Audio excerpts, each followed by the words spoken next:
This is one of many low-lying, flood-prone areas of Fort Worth that could qualify for federal flood insurance at a reduced rate. A prerequisite to any federal assistance, though, in the flood program is for the city or county to adopt a floodplain ordinance no later than December 31st of this year. City Manager Roger Line has requested the City Council apply for federal flood insurance. The topic is set for tomorrow's City Council session. Line stressed that commercial and residential areas, railroads, parks, streets, highways, and agricultural lands within the city have been developed within the flood danger zones. In asking the council to approve the application and ordinance, he reminded the councilman of the 1949 flood of the Trinity River here, which caused up to $25 million in damage, leaving thousands homeless. If the city adopts a floodplain ordinance, persons and businesses that lie within the floodplain will be eligible for a tremendous reduction in cost of flood insurance made possible through government subsidy. Jim Green, Channel 8 News on the Move, Fort Worth.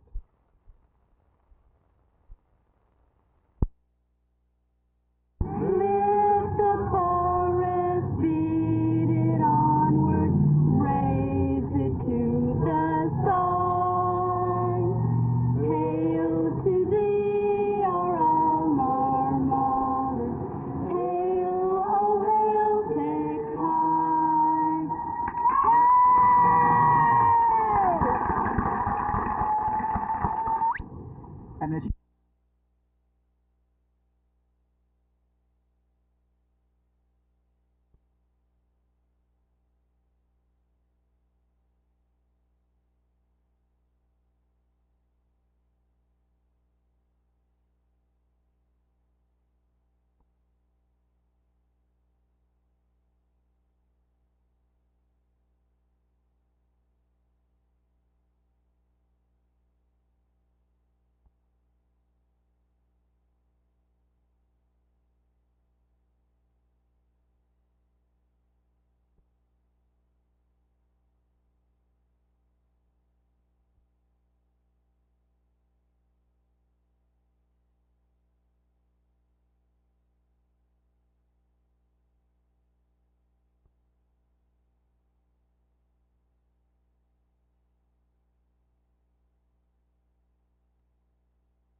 I know in reading the papers that His Honor the Mayor has spoken in opposition to this, but I think it would be the most equitable situation to solve your financial problem. People who earn their living in our city, they use our parks, our streets, and all of the other things provided at the expense of the city, and pay no revenue whatsoever for the support and the upkeep of these things. I can see loads of constitutional error in the proposal to assess an income tax and ameliorate another tax base by the amount of the assessment. First place, I think it's a direct violation of the constitutional provision for equal taxation. Now, I do agree with the council that the tax base has got to be normalized and that the city has to collect whatever money is required for the needs of the city. This isn't my objection.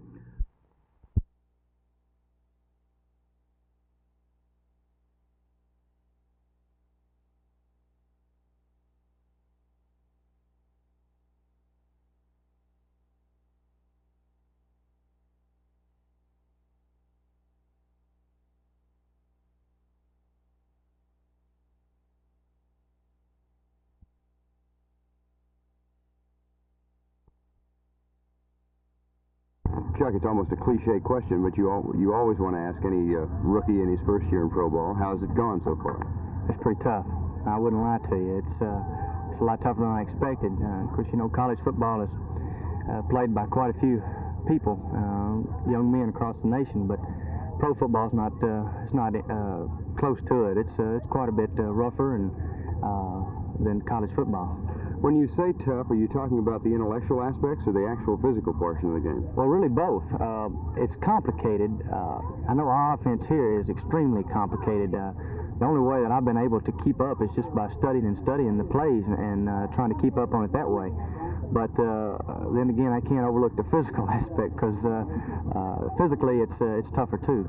Not a whole lot of nightlife involved in training camp, is there? No, there isn't. Playbook. There sure isn't. We have a 10:30 curfew, you know, we have to keep, and it cuts down on any nightlife we might want to have. Are you optimistic about not only your chances, but also about the ball club? Yes, I am. I really am. I think that, first of all, my chances, we've got a lot of receivers here, and they're all good. You know, when I came out, I was hoping that I wouldn't have a whole lot of competition. I was hoping that I could step in and maybe start or be a backup behind Garrison. And as it looks right now, that's where I'll be, as a backup behind Gary Garrison or either a backup over at the other side. And as for our team, I really am optimistic about it. I think we have a real good team, and it's a young team. It really is. We've only got just a few of the older vets on the team, but you know, they're the great ones, and so I'm really optimistic about this year's future.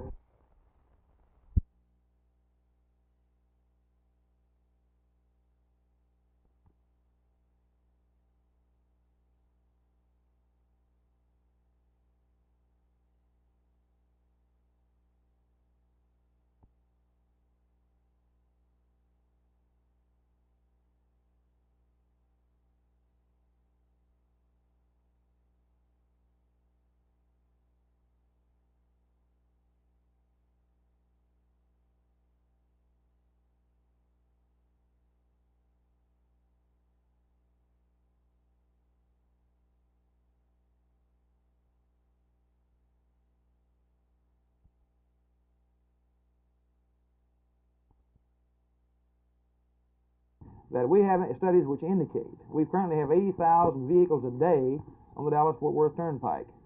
We anticipate traffic will increase to 130,000 vehicles per day on that road when it becomes free. Now, that's an enormous amount of traffic. That's more traffic than that road is designed to handle. So what we're trying to do, we're trying to look ahead, and we're trying to see if we can meet some of the future transportation needs of this area, these critical transportation needs, before that transportation crunch comes on us. Now, in doing this, we're cooperating fully with the Highway Commission. Two of the members of the Highway Commission were at our last board meeting. They're being kept fully apprised of what we're trying to do up here, and we're not going to do anything without the support of the users of the Dallas-Fort Worth area, unless it looks like it can have a good economic basis of payout, such as the present Dallas-Fort Worth road.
disposal service charge, on which I have made my recommendation. May I move we hold that matter in abeyance for another meeting?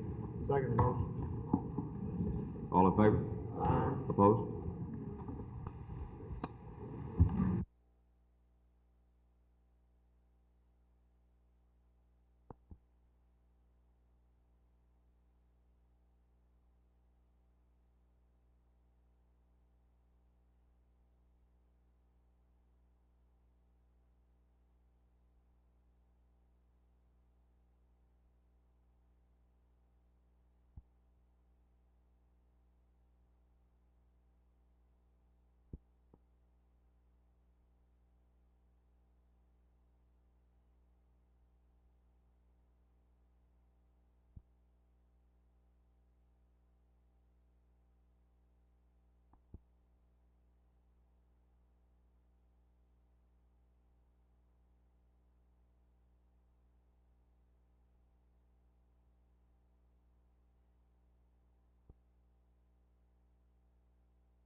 To authorize the City of Dallas to petition the trial courts for leave to intervene in order that a final plan be ordered, which will A.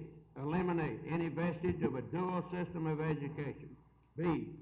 Provide a high quality of education on an equal basis to all citizens of Dallas, and accomplish the above in a manner fair and equitable to all areas of Dallas. To eliminate any vestige of this dual system, to provide high quality of education on an equal basis for all citizens, and finally accomplishing it in a manner that's fair and equitable to all areas in Dallas. This everybody ought to buy.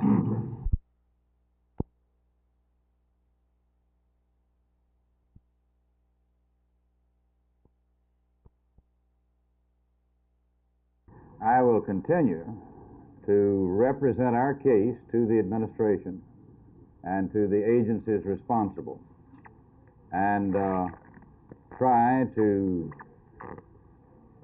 enhance their understanding of the extent to which busing denies us the opportunity to get a quality education for our students at a reasonable price. This I have done in the past, and this I will continue to do. Obviously, there is nothing I can do insofar as the courts are concerned. I have no influence over the courts, and I have no influence over matters that are currently in litigation.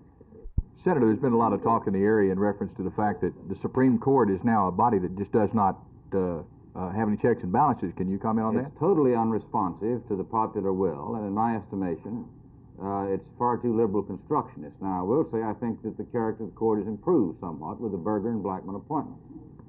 I think it could improve still more.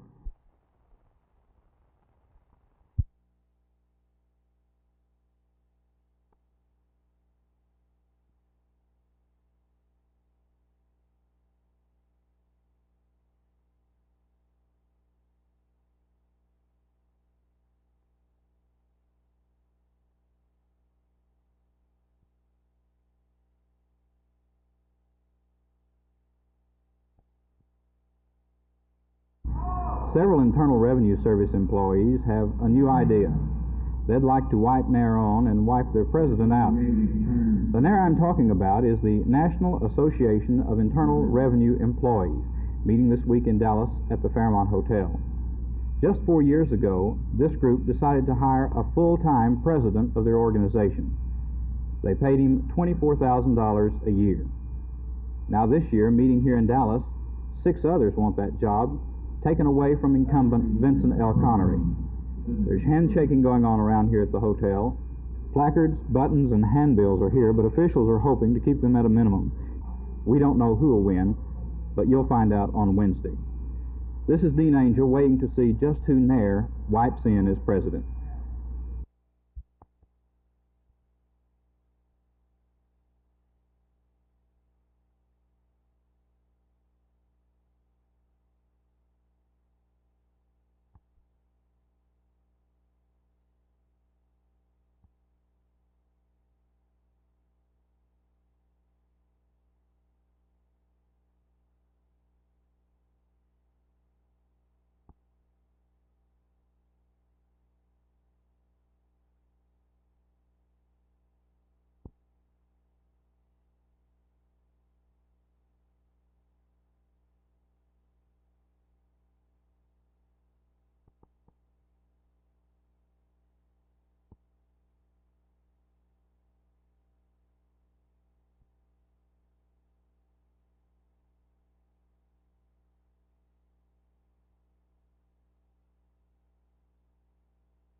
Yes, we want to present some relief to our portion of the city, and this will be our main endeavor.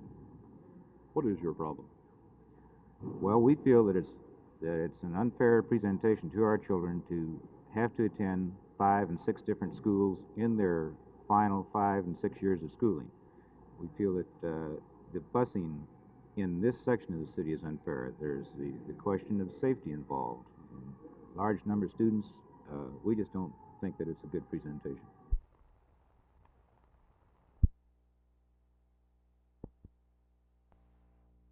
I was in the mobile service station buying gasoline for my personal car, and I noticed a yellow taxi cab pull into the driveway, and just as I was leaving, the service station attendant followed me out and was talking to the woman in the cab. Just as I got in my car, I heard him say something, and he sounded real excited, and I looked up, and he was running for my car. And as I looked over at the cab, I noticed there was a woman in it, and she was pointing a pistol at him. He got behind my car, and I told him to get inside the car, and I'd get him away from the service station. He got in the back seat, and just as we pulled out of the service station driveway, she started firing at us. So I pulled around on the parking lot of about 75 yards away from her car and took an M1 carbine from the trunk of my car and returned the fire. And then you chased her? Yes, sir. She left the service station and went east on Highway 303. I took the attendant back to the service station and told him to get out and call the police station, and then I pursued her in my own car.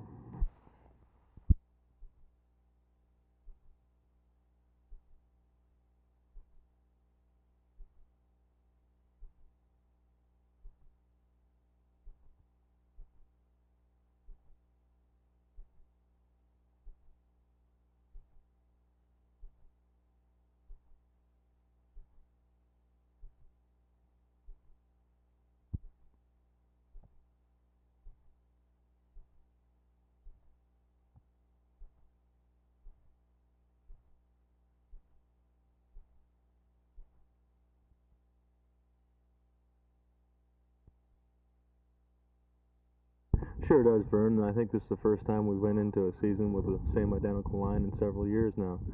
And I know from working the last 2 weeks with John Allen and Blaine Nye, who are on either side of me, that we picked up things such as slip wedge techniques and cutting techniques and just plays that we have to work together on, and we picked it up just like last week was the Super Bowl. So I think we're going to be much further ahead this year going into the exhibition season and into the regular season. You know, last year San Francisco made so much hay with the fact that Brody was dumped only 8 times. Was their offensive line that much better than yours, or is it his technique in getting rid of the ball? Well, this bothers me quite a bit, thinking that they only got dumped 8 times and we were dumped 37 times. But I think a lot is Brody's technique in getting rid of the ball just before he's getting ready to get hit. He had a very fine completion record. I think it was 57% last year, 55%. And even though he does dump the ball before he's about to get hit, he still had a good completion record. I think that I think that our offensive line this year will cut down the number of tracks we had considerably. I hear a dog in the background, don't you? I see Ralph Neely and Dan Reeves making howling sounds. I can't. What's your nickname, Dave? By the way, I believe it's Dog.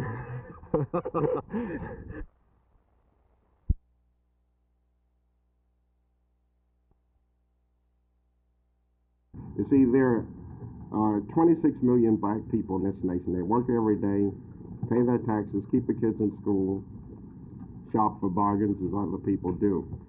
Now, what's been going on in the past decade is a lot of activities which are violent activities, which have given them an incorrect image. So our first national aim is to correct that, to say to this nation that all blacks are not hostile and all blacks are not that violent.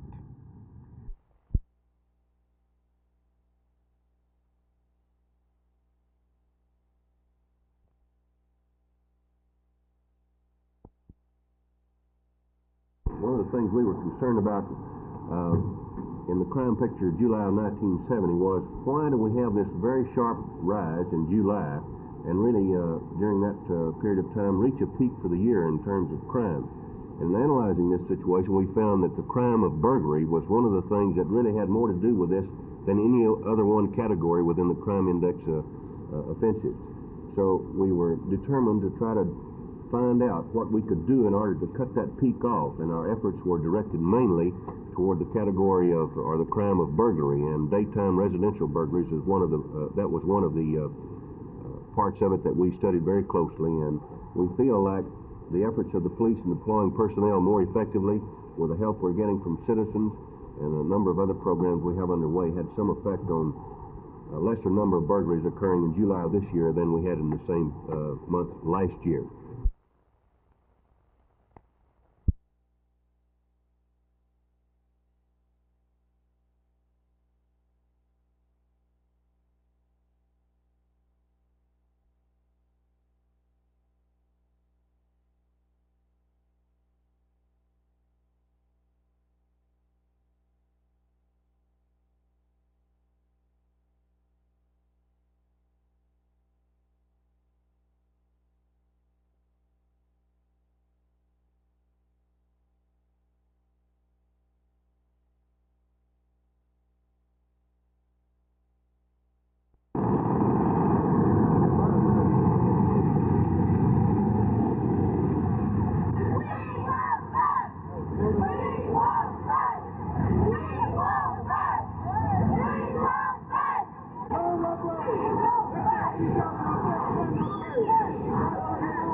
if it's done for racial balance, we are against it.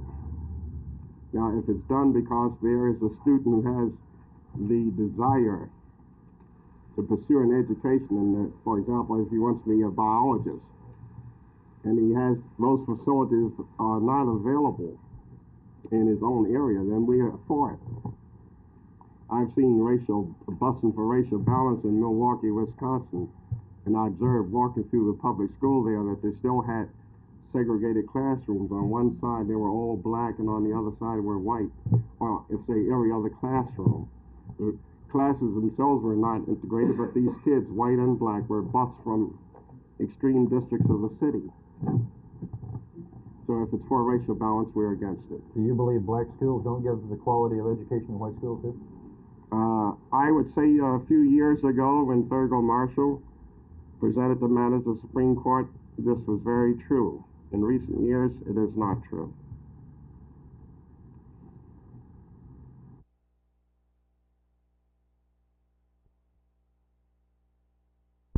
If there is no response, I think certainly as President of the United States, that is his prerogative, and I think we'll have to pursue other means. And I think that's the job of the City Council and of the Mayor to find as imaginative, as innovative, as unusual ways as possible that will really accomplish the goal we're trying to get. Right now, my number one goal is to adhere to the law and to get this community to team together in a unified way and accept the law once it is made. Of course, we don't know what that's going to be.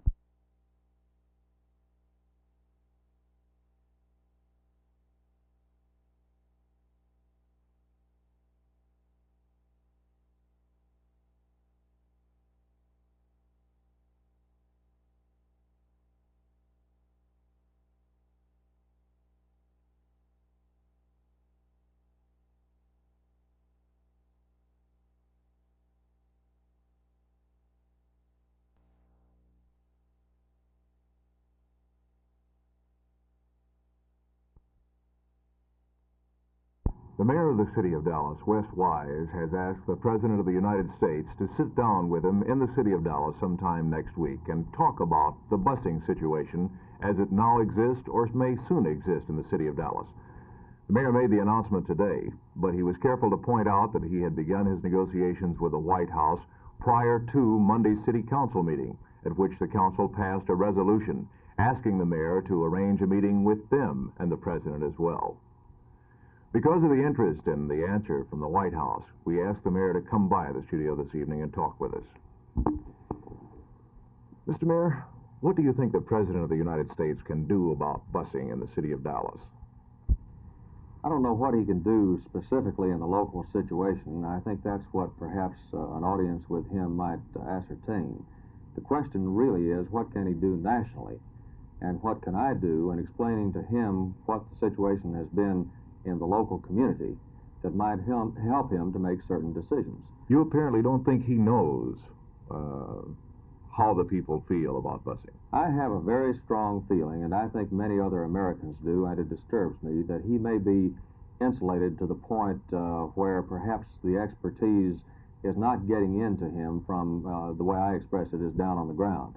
This is down on the ground. I can tell him exactly. First of all, let me emphasize that I think Judge Taylor's overall decision was good for the city of Dallas, certainly compared to many other major cities.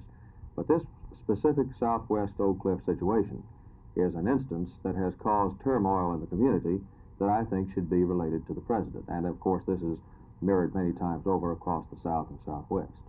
Do you see any parallels between the blacks who were demonstrating in the streets not too long ago to end segregation and the whites who are now demonstrating in order to protest busing?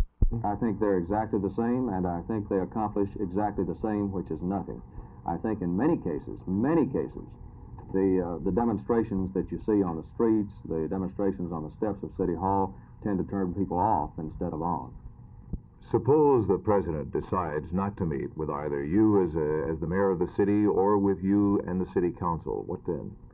Well, first of all, if I don't hear from him by noon tomorrow, I intend to write an airmail special delivery letter expressing to him my concern and the reasons I would like to meet with him. I really feel that perhaps by now has been conveyed to him pretty reasonably. Thank you, Mr. Mayor. So we'll have to wait until at least tomorrow at noon to find out whether or not the White House will reply favorably to the mayor's request for a sit-down conversation with the president. At any rate, as far as busing and desegregation in Dallas is concerned, the rhetoric will continue. Tomorrow, one of the plaintiffs in the case, Ruth Jefferson, will be a guest with Gene Thomas on News 8, etc. We'll see what develops from there.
Judge Taylor's decision does not affect our association at all, the Southern Association of Schools, because that is, you might say, court decisions, and the Southern Association only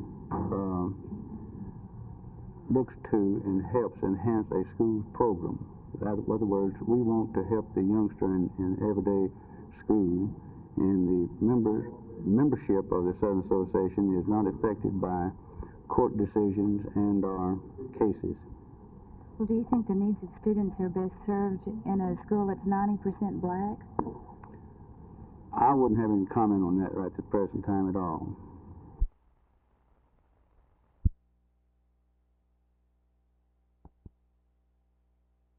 Bobby, have you found that men try to talk you out of tickets or anything? No, I found the general public's been real nice to us.